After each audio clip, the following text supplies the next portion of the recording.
আমার প্রিয় ভাইরা, প্রিয় বাবা, আল্লাহ রাব্বুল আলামিন তার নবীকে মানার কথা কুরআনুল কারীমের ভিতরে বলেন। আল্লাহ তাবারক তাআলা বলতেছেন, মা আতাকুমুর রাসূলু ফাখুযুহু ওয়া মা নাহাকুম আনহু ফান্তাহু। বলেন আল্লাহু আকবার। আল্লাহ রাব্বুল আলামিন বলেন, মা আতাকুমুর রাসূলু ফাখুযুহু, আমার নবী তোমাদেরকে যা যা দেয় তোমরা তা পরিপূর্ণভাবে মেনে নাও। ওয়ামা নাহাকুম আনহু ফান্তাহু ওয়ামা নাহাকুম, আর আমার নবী তোমাদেরকে যা থেকে নিষেধ করে অবশ্যই তোমরা তা থেকে দূরে থাকো। তাহলে এই আয়াতে কারিমা থেকে বোঝা গেল আল্লাহর নবী যা বলেছেন এখানে প্রশ্ন করা যাবে না, মুখ বুঝে মেনে নেওয়ার দরকার। জোরে বলেন বন্ধুগণ, আছে না নাই?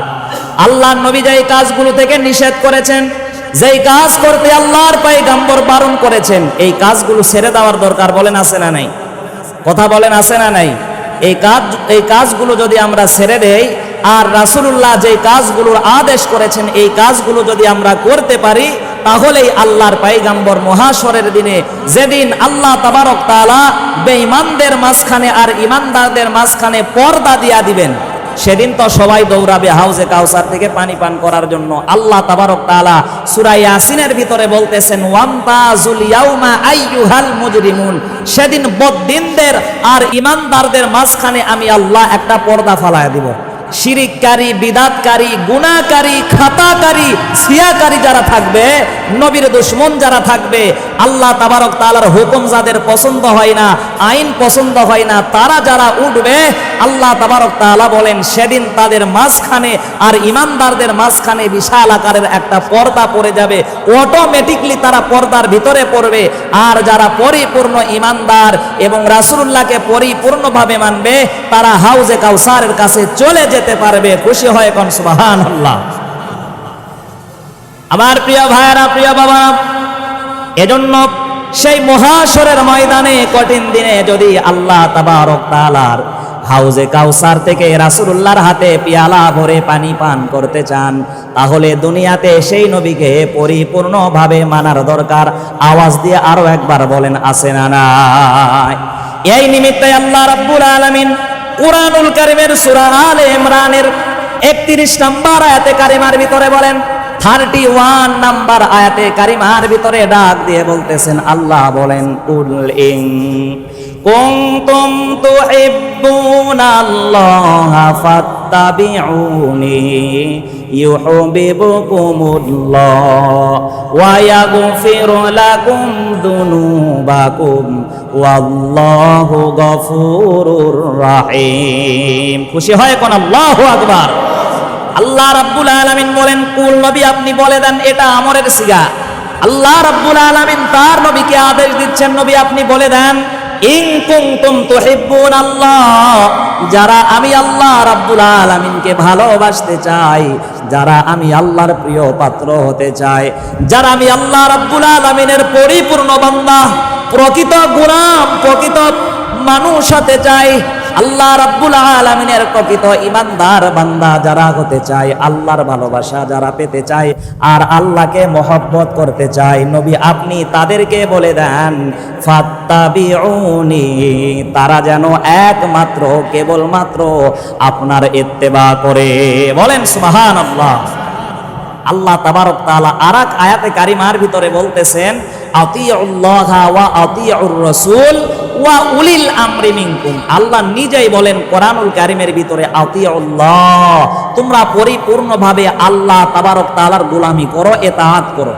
ওয়া আতিউর রাসূল, পরিপূর্ণভাবে রাসূলুল্লাহর ইত্তেবা করো। ওয়া উলিল আমরি মিনকুম, আর তাদেরকে পরিপূর্ণভাবে অনুসরণ করো, তাদের কথাগুলো তোমরা পরিপূর্ণভাবে মেনে নাও।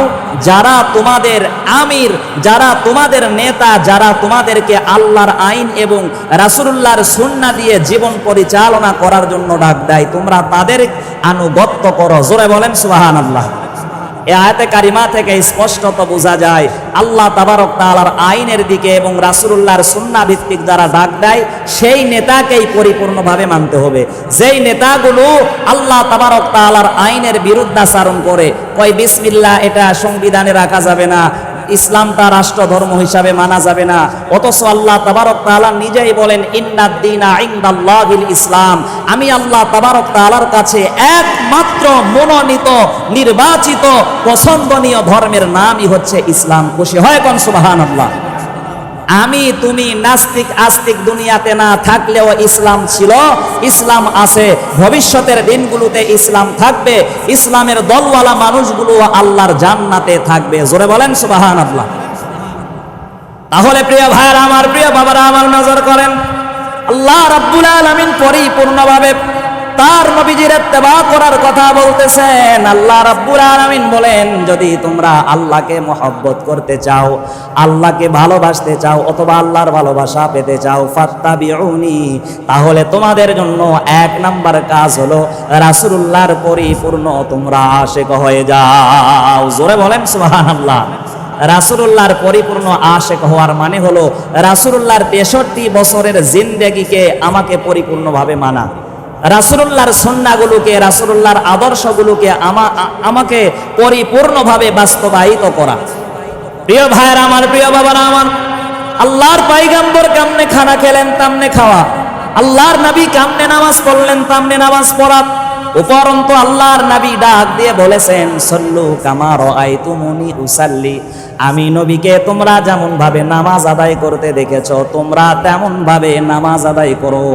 নামাজ আদায় করার নিয়ম আল্লাহর নবী জোরে বলেন শিক্ষা দিয়েছেন কি দেন নাই? সব তিনি শিক্ষা দিয়েছেন।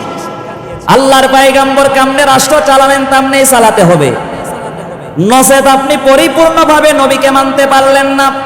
আল্লাহর পয়গম্বর কেমন করে মসজিদের এই মেম্বার, এই মসনদকে পরিচালনা করলেন, তেমন ভাবে এই মসজিদটাকে পরিচালনা করা। আল্লাহর পয়গম্বর বেঈমানদের বিরুদ্ধে, কাফেরদের বিরুদ্ধে কেমন করে জিহাদ করলেন খোলা তরবারি নিয়া। হাদিসের ভিতরে, সিরাতের কিতাবের ভিতরে এসেছে 27টা যুদ্ধের সেনাপতি ছিলেন আমার পয়গম্বর জনাবে মুহাম্মাদুর রাসূলুল্লাহ। খুশি হয়ে কোন সাল্লাল্লাহু আলাইহি ওয়াসাল্লাম। আমার পয়গম্বর নিজেই তিনি 1-2টা নয় 27টি জিহাদের সেনাপতির দায়িত্ব পালন করেছেন। খুশি হয়ে কোন সুবহানাল্লাহ। প্রিয় ভাইরা আমার, প্রিয় বাবারা আমার, এজন্য আল্লাহ রাব্বুল আলামিন ডাক দিয়ে বলেন, ফাত্তাবিউনি, পরিপূর্ণভাবে আমার পয়গম্বরের ইত্তেবা করো। যদি আমার নবীর পরিপূর্ণভাবে ইত্তেবা করতে পারো, অনুসরণ করতে পারো বান্দা, তাইলে তোমার কি লাভ তুমি কি জানো? তোমার লাভটা কি তুমি তো জানো না। আল্লাহ বলেন, ওয়া ইয়াগফির লাকুম যুনুবাকুম, বান্দা তোমার যতগুলো যুনুব ছিল, যতগুলো গুনাহ ছিল, ইয়াগফির লাকুম, আমি আল্লাহ দয়া করে তোমার জিন্দেগির গুনাহগুলোকে ক্ষমা করে দেব। আওয়াজ করে কোন আল্লাহু আকবার। আল্লাহ বলতেছেন, ওয়ায়াগফির লাকুম যুনুবাকুম, আমি তোমার গুনাহগুলোকে ক্ষমা করে দেব। আর একটা স্টেপ বাদ পড়ে গেল। আল্লাহ রাব্বুল আলামিন বলেন, ইউহিব্বুকুমুল্লাহ, শুধু তোমাদের গুনাহগুলোকে ক্ষমা করব না, আমি আল্লাহ নিজেই তোমাদেরকে ভালোবাসব।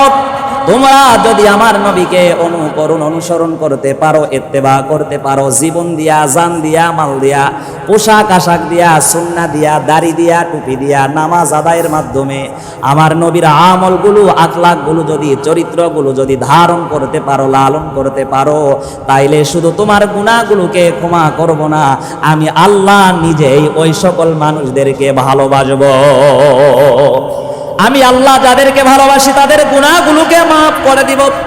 আমি আল্লাহ যাদেরকে পছন্দ করি তাদের জীবনে চুল পরিমাণ কোনো গুনাহ রাখবো না। হাদিসের কিতাবের ভিতরে এসেছে, দৈনিক শেষ রাত্রিতে আল্লাহ রাব্বুল আলামিন প্রথম আসমানে নেমে আসেন, আর প্রথম আসমানে নেমে আসার পরে বান্দাদেরকে বারবার ডাকতে থাকেন, এ বান্দা কে আছো গুনাহগার, আমি আল্লাহ আজ তোমার নিকটবর্তী হয়ে গেলাম, ওয়াসজুদ ওয়াক্তারিব, বান্দা সেজদা দাও, তুমিও আমি আল্লাহর নিকটবর্তী হয়ে যাও। বান্দার সেজদা যত ভালো হবে, বান্দা তত আল্লাহর নিকটবর্তী হয়ে যাবে। আল্লাহ বলেন, বান্দা সেজদা দিয়া তুমি আল্লাহর নিকটবর্তী হয়ে নফল নামাজের নিয়ত করে, নামাজের সেজদার ভিতরে তোমার গুনার কথা স্মরণ করে আমি আল্লাহর কাছে ক্ষমা চাও, আমি আল্লাহ তোমার জিন্দেগির সকল গুনাহগুলোকে ক্ষমা করে দিতে দেরি করব না। খুশি হয় কোন সুবহানাল্লাহ। আওয়াজ করে আরো একবার কোন আল্লাহু আকবার। আল্লাহর নবীকে যারা ভালোবাসে তাদের কাফনের কাপড় নষ্ট হয় না, তাদের দেহগুলো কবরের জমিনে পচে না, গলে না। আল্লাহ তাবারক তাআলা তার প্রমাণও রেখে দিয়েছেন। খুশি হয় কোন সুবহানাল্লাহ। জমি মেলি নেহি होती जमन मैला नहीं होता मोहम्मद के गुलामों का कफन मैला नहीं होता मोहब्बत प्यार आका से व जज्बा है सुना लोगों मोहब्बत प्यार आका से व जज्बा है सुना लोगों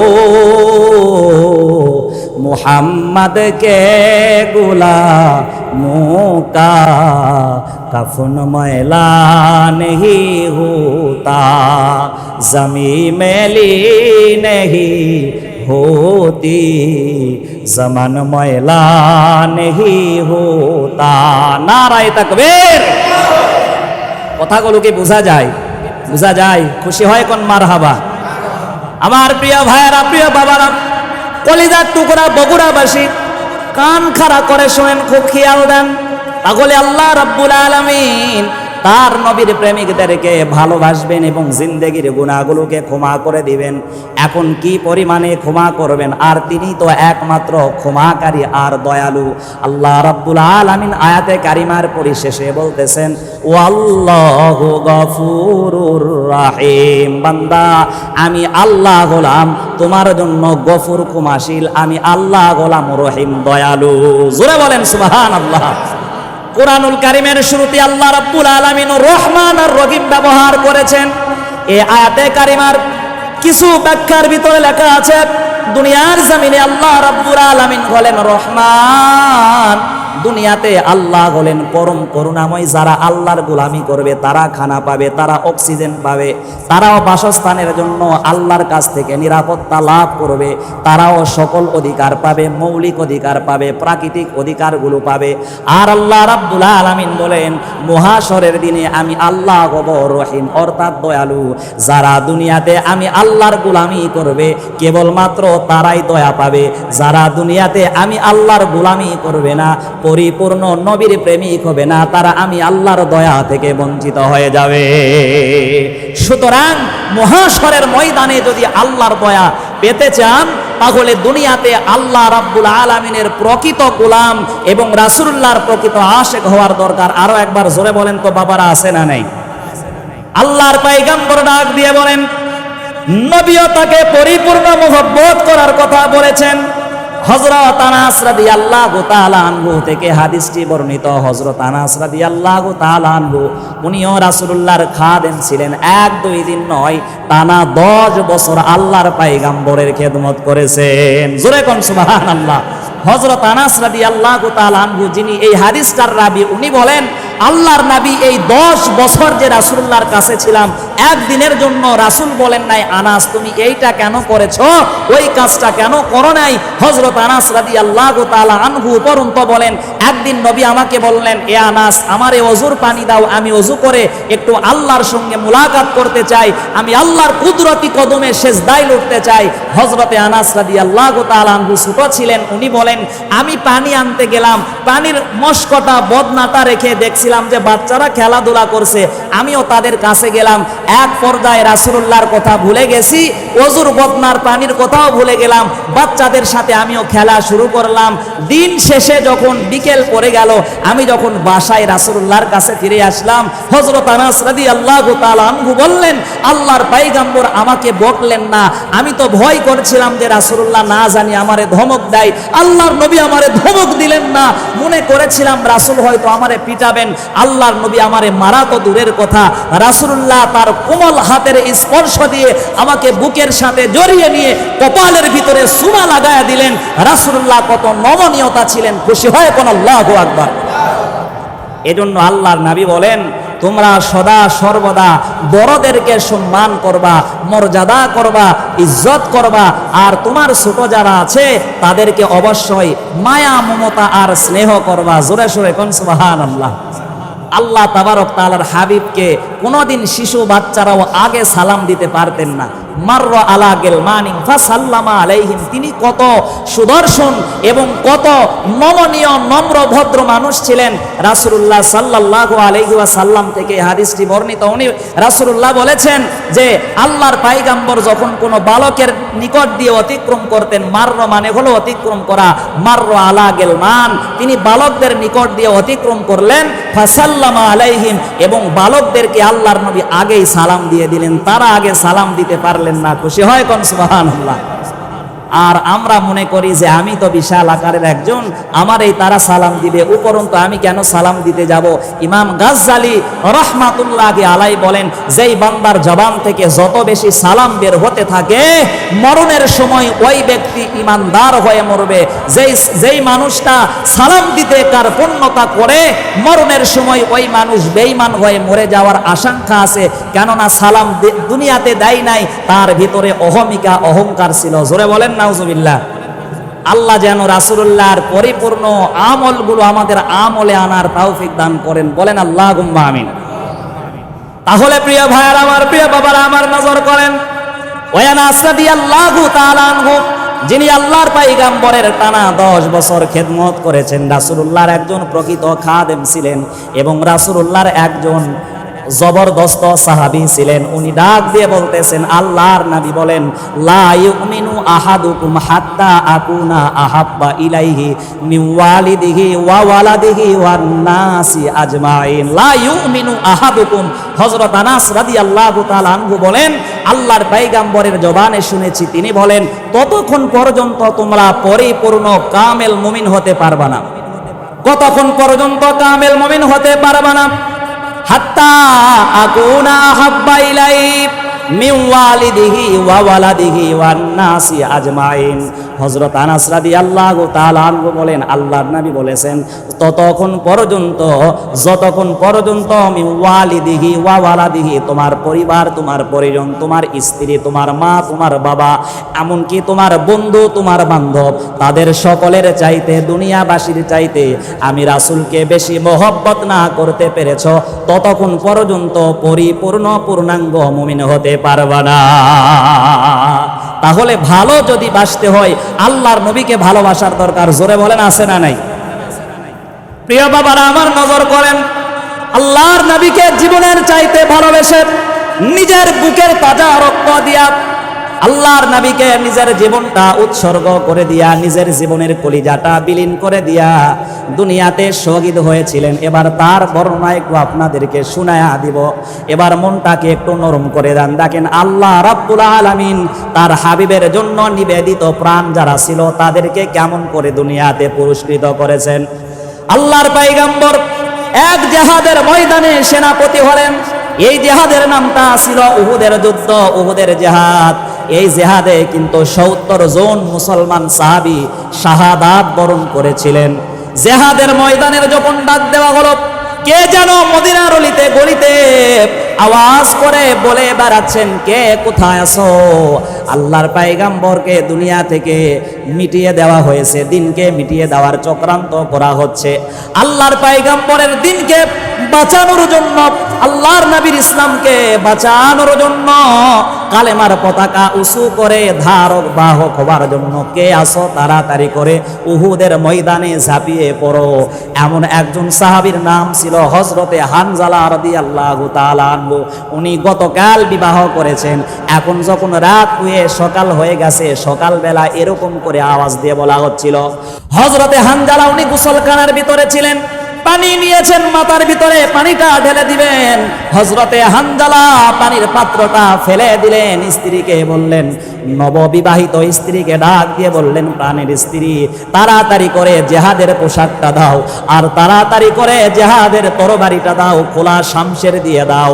আমি শুনলাম মদিনার গলিতে কে যেন বলে গেল, আল্লাহর পয়গম্বর এবং দিনকে মিটিয়ে দেওয়ার চক্রান্ত চলতেছে, তাড়াতাড়ি করে আমারে তরবারি আর পোশাক দাও, আমি আর বাড়িতে থাকতে চাই না।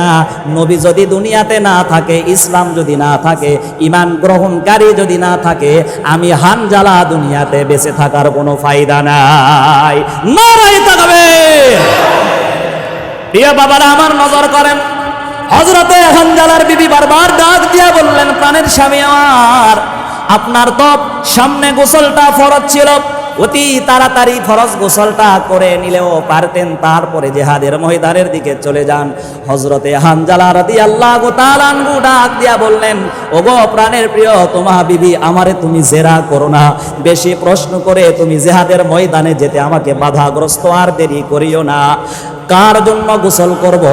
যেই নবী গোসলের ফরজ তরিকা দিলেন, কেমনে গোসল করব, ওই নবী যদি দুনিয়াতে না থাকে, আমি হানজালার ফরজ গোসলের কোনো দরকার নাই। ওই বেঈমানদের সঙ্গে একত্রিত হয়ে উলঙ্গ শমশির খোলা তরবারি নিয়ে জিহাদের ময়দানে গিয়ে তাদেরকে দুনিয়ার জামিন থেকে আমি হানজালা মিটিয়ে দেওয়ার জন্য জিহাদের ময়দানে যেতে চাই। হযরতে হানজালা রাদিয়াল্লাহু তাআলা আনহু উহুদের জিহাদের ভিতরে ঝাঁপিয়ে পড়লেন। জিহাদের ময়দানে যাওয়ার পরে অনেকগুলো কাফের বেঈমানদেরকে দুনিয়া থেকে মিটায়া দেওয়া হলো। এই উহুদের যুদ্ধে কিন্তু রাসূলুল্লাহর দান মুবারককেও শহীদ করা হয়েছিল। খুশি হয় নয়, ব্যতীত হয় কোন নাউজুবিল্লাহ। প্রিয় ভাইয়েরা আমার, প্রিয় বাবারা আমার, এই জিহাদের ময়দানে আল্লাহর পয়গম্বর আবু জাহেলের কানে একটা আঘাত করেছিলেন, সামান্য একটু কেটে গিয়েছিল। আবু জাহেল এটাতে কাটাতে যে লাফালাফি করেছিল, পুরাপুরি উহুদের যুদ্ধের ময়দানকে তিনি একেবারে উত্তাল করে তুলেছিল। কাফেরেরা বলেন, এটা তো কেউ কেউ মারা যাচ্ছে, বুকে তরবারি ঢুকেছে, বুকে তাদের তীর ঢুকে গেছে, তোমার মতো চিৎকার দেয় না, সামান্য কান কেটে গেছে, এত চিৎকার করো কেন, এত লাফাও কেন? আবু জাহেল কয়, এইটা কে আঘাত করেছে? তুমি তো টের পাও নাই, মুহাম্মাদুর রাসূলুল্লাহর তরবারিতে সামান্য কান কেটেছে, আমার পুরাপুরি শরীর মাথা থেকে নিয়ে পা পর্যন্ত কাবার মালিক মনে হয় বিষে জর্জরিত করে দিয়েছে, বিষের যন্ত্রণায় ছটফট করতেছি, আমার বেঁচে থাকাই কঠিন হয়ে পড়েছে। আওয়াজ করে কোন আল্লাহু আকবার। আবার প্রিয় ভাইয়েরা, প্রিয় বাবারা, নজর করেন ওদিকে নয়। এবার রাসূলুল্লাহর একজন প্রকৃত প্রেমিক, রাসূলুল্লাহর দুনিয়ার জমিনে জান্নাতের সুসংবাদ প্রাপ্ত সাহাবী হযরতে হানজালা রাদিয়াল্লাহু তাআলা আনহু অনেকগুলো বেঈমানদেরকে শহীদ করে দিলেন। তিনি এক পর্যায়ে শহীদ হয়ে গেলেন। জিহাদ যখন শেষ হয়ে গেল, এই জিহাদে রাসূলুল্লাহর চাচা হযরতে আমিরে হামজাকেও শহীদ করা হয়েছিল। প্রিয় ভাইয়েরা আমার, প্রিয় বাবারা আমার, হযরতে হানজালা সহ ৭০ জনকে যখন মুসলমানদেরকে নিধন করা হলো, শহীদ করে দেওয়া হলো, জিহাদ শেষে আল্লাহর পয়গম্বর বললেন, লাশগুলোকে তোমরা একত্রিত করো। এই শহীদদেরকে আল্লাহ রাব্বুল আলামিন বিনা গোসলে এমন অবস্থায় দাফন কাফন করার কথা বলেছেন, কারণ মহাশরের ময়দানে এই শহীদগুলো যখন এমন ক্ষত বিক্ষত কাপড় নিয়ে, দেহ নিয়ে আল্লাহর কাছে উঠবে, ফেরেশতারা ডাক দিয়ে বলবে, ওগো আল্লাহ, এরা কোন জাতের মানুষ যারা তাদের ক্ষত বিক্ষত দেহ নিয়ে মহাশরের ময়দানে উঠেছে? আল্লাহ রাব্বুল আলামিন বললেন, তোমরা কি তাদেরকে চেনো না? তারা দিনকে বাঁচানোর জন্য রাসূলুল্লাহর প্রকৃত প্রেমিক হয়ে আল্লাহর নবীর সঙ্গে জিহাদে লিপ্ত হয়েছিল, তাই তো তাদেরকে আমি এমন ভাবেই কবর দিতে বলেছিলাম, আর তাদেরকে এমন ভাবেই মহাশরে তুলেছি। এই শহীদেরা কবরে জীবিত ছিল, এই শহীদেরা কবরে আমি আল্লাহর রিজিক প্রাপ্ত হয়েছিল। উপরন্ত সূরা বাকারার ভিতরে আল্লাহ রাব্বুল আলামিন বলেন, ওয়ালা তাকুলু লিমান ইউকতালু ফি সাবিলিল্লাহি আমওয়াত বাল আহইয়াউ ওয়ালাকিন লা তাশউরুন। আওয়াজ করে কোন আল্লাহু আকবার। আল্লাহ রাব্বুল আলামিন বলেন, ওয়ালা তাকুলু, আর তোমরা বলো না, লিমাই ইউকতাল, তারা মারা গেছে, কখনোই তোমরা তাদেরকে মৃত বলো না, তারা মারা গেছে এই কথা বলো না। যারা দ্বীনের রাস্তায় ফি সাবিলিল্লাহি আমওয়াত, দ্বীনের রাস্তার মুজাহিদ যারা, দ্বীনের রাস্তায় শহীদ হয়েছেন যারা, আল্লাহর দ্বীনকে যারা বাঁচানোর জন্য জিহাদের ময়দানে গিয়ে শহীদ হয়েছেন, আল্লাহ বলেন তোমরা তাদেরকে কখনোই মৃত বলো না, বাল আহইয়াউন, বরং তারা কবরের ভিতরে জীবিত। অপর আয়াতে আল্লাহ বলেন, বাল আহইয়াউন ইনদা রাব্বিহিম ইউরযাকুন, তারা আল্লাহর পক্ষ থেকে কবরে রিজিক প্রাপ্ত হয়েছে। খুশি হয়ে কোন সুবহানাল্লাহ। প্রিয় বাবারা আমার, নজর করেন, নবী আমার যখন লাশগুলোকে একত্রিত করার কথা বললেন, এই শহীদদেরকে বিনা গোসলে দাফন কাফন করা হবে, জানাজা শুরু হবে। কিন্তু লাশ গণনা করে দেখা গেল 68টা লাশ, 2টা লাশ নাই। একটা লাশ হলো হযরতে হানজালা রাদিয়াল্লাহু তাআলা আনহুর লাশ, আর অপরটি হলো রাসূলুল্লাহর নিজের চাচা হযরতে আমিরে হামজার লাশ। দাও খোদা দাও আমায় আবার উমরে দারাজ দিল, দাওয়ালের মতো বীর সেনানী, আলীর মতো বীর সেনানী, জাগাতে নিখিল। দাও খোদা দাও আমায় আবার উমরে দারাজ দিল, দাও খোদা দাও আমায় আবার উমরে দারাজ দিল। নারায়ে তাকবীর। প্রিয় ভাইয়েরা আমার, প্রিয় বাবারা আমার, এমন দুইজন উমর দারাজ দিলদের মতো সৎ সাহসী সাহাবী, রাসূলুল্লাহর জান্নাতের সার্টিফিকেটধারী সাহাবীর লাশ যখন খুঁজে পাওয়া যায় না, আল্লাহর পয়গম্বর তো টেনশনের ভিতরে পড়লেন। রাসূলুল্লাহর চাচার লাশ আনা হলো, কিন্তু এটা টুকরা টুকরা করে ফেলেছে বেঈমানেরা। আর হিন্দা নামক মহিলা, যিনি ছিলেন আবু সুফিয়ানের স্ত্রী, রাসূলুল্লাহর কিন্তু তিনিও চাচী ছিলেন। এই মহিলাটা আবার ফুফুও ছিলেন। এই মহিলাটা আমিরে হামজার বুকটা ফেরে রাসূলুল্লাহর কলিজাগুলো চিবিয়ে খেয়েছিল। আর আল্লাহর পয়গম্বরের চাচা আমিরে হামজার লজ্জাস্থান কেটেছে এবং হাতের পায়ের আঙ্গুল কেটে গলার মালা বানিয়ে উনি ঘুরেছিল। চিৎকার দিয়ে বলেন নাউজুবিল্লাহ। কিন্তু হযরতে হানজালার লাশগুলো এখনো উহুদের জমিনে আসেন নাই। নবী আমার টেনশনের ভিতরে পড়ে গেলেন। নবীরা যখন চিন্তিত হতেন, তারা বলতেন আমি আমার জন্য আল্লাহ যথেষ্ট, আমার জন্য একমাত্র আল্লাহ সান্ত্বনা দানকারী, আমার জন্য আল্লাহ রাব্বুল আলামিন রয়েছেন। তারা আসমানের দিকে তাকায়া আল্লাহর কাছে সাহায্য প্রার্থনা করতেন। নবী আমার যখন পেরেশান, আল্লাহ রাব্বুল আলামিন দেরি করলেন না, জিবরাইল আমিনকে পয়গম্বরের কাছে পাঠায়া দিলেন।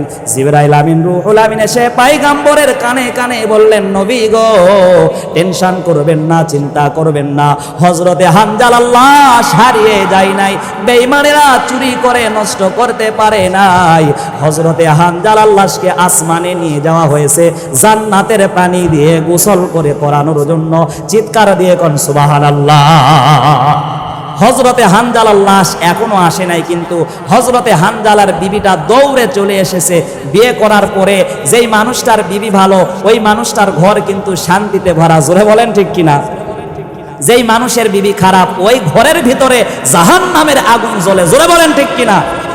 এজন্য নবী বলেছেন যে যেই ঘরটা স্বামী স্ত্রীর পরিপূর্ণতা পেয়েছে, ওই ঘরটা জান্নাতের বাগানে পরিণত হয়েছে। এজন্য স্বামী স্ত্রীর মহব্বত যেন ঘরে ঘরে বেশি থেকে বেশি আল্লাহ তাবারক তাআলা পয়দা করে দেন। জোরে বলেন আল্লাহুম্মা আমিন। হযরতে হানজালার বিবি তাকে কত মহব্বত করতেন। উনি জিহাদের ময়দানে চলে এসেছেন, রাসূলুল্লাহর কাছে এসে ডাক দিয়া কই, ওগো নবীজি, আমি হানজালার বিবি শুনলাম আপনি এই শহীদদের লাশগুলোকে বিনা গোসলে আপনি কবর দিতে চান, আপনি দাফন করতে চান। কিন্তু ওগো নবী, আমার স্বামী হানজালা গতকালকে বিয়ে হয়েছে, আজকে জিহাদের ময়দানে আপনার মহব্বতে চলে এসেছে, আপনার মহব্বতে বাড়িতে থাকতে পারেন নাই। আমার স্বামী তার জন্য গোসলটা ফরজ ছিল, ফরজ গোসল করবে।